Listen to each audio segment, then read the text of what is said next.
Pirsak ji bo kenekê gelo Kurd netewene yan na? Ma pêwîstiya Kurdan bi dewletê heye an na? Rêxistinek bi navê kenekê ango Kongreya Netewiya Kurdistanê heye. Vê rêxistinê di xizîrana 2026 da kongreyek li darxist û bank li Kurdan kir ku yekîtiya demokratîk ava bikin. Her wiha biryar da ku nameyekê ji neteweyên yekbûyî re binivîsine û daxwaz bike ku Kurd wekî dewleteke çavdêr an ne endam were naskirin. Meselaya nivîsandina nameyekê ji neteweyên yekbûyî re li ser navê Kurdan di medyayê da bû mijareke pir germ û bi kelecan. Kenekê jî bi saya vê mijarê îmaja xwe taze kir. Lêbelê di jiyan û siyasetê da rastiyekî wiha heye. Kiryarên mirovî neynika mirovan in, ne axaftin. Em li kiryarên kenekê dinêrin, ne li gotinên wê. Keneke di sala 1999 da ji hêla PKK ve hate damezrandin. Ew hîn jî pêkhateyekê wiha ye ku bi koordinasyona Ewropayê ya PKK ve girêdayî ye. Ev rêxistin ji dûr ve wekî rêxistinekê serbixwe ku ji hêla sivîlan ve tê bi rêvebirin tê dîtin. Lêbelê di rastiyê da ew ji hêla serkirdeyên PKK'yên wekî Nilûfer Koç, Remzî Kartal û Zubeyir Ajdar ve tê bi rêvebirin. Bi kurtasî keneke PKK ye. PKK û rêberê Abdullah Öcalan Kurdan wekî neteweyekî pênase nakin. Her wiha apo PKK dibêjin ku Kurd ne hewceyî dewletekî ne.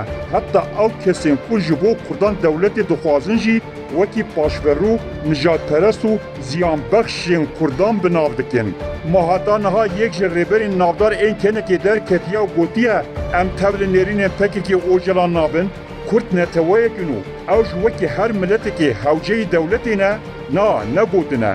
Gelo ma rêveberên kenekê qet gotiye bila Kurd çaranûsa xwe diyar bikin, bila ew dewletên ku Kurdan di bin desthilatdariya dagirkeriyê da dihêlin, Kurdan wekî netewe nas bikin, Gelo ma kenekê tenê carekî be jî qet gotiye bila sînorên wan welatên ku Kurd lê dijîn mîna İran, Iraq, Sûriye û Tirkiye bên guhardin, Ji ber vê yekê gelo çi çêbû ku kenekê di sala 2026 da ji nişkê ve daxwaz kir ku neteweyên yekbûyî Kurdan wekî dewletekî ne neteweyî nas bike û wan wekî endamê çavdêr qebûl bike. Ji ber ku PKK û teşkîlata wê pêwîstî bi helmetekê nû ya propagandayê li ser bingeha nasnameya Kurdî dîtin. Navûdengê Öcalan bi bangawaziya û ya di sibata 2025 da û bi bûyerên piştî wê re gelek zirar dît. Heta girsaya PKK bi xwe jî di nava xwe da bi dizî dibêje apo Kurd firotin. Öcalan PKK û dewleta Tirk hemû berteka raya giştî dibînin û ji wê ditirsin. Ji ber ku heke Kurd ji xeta Öcalan derkevin, ew ê helwestekê netewperestî nîşan bidin.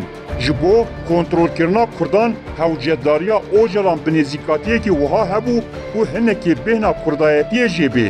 Da ku bikaribe bertekê Kurdan bide sekinandin.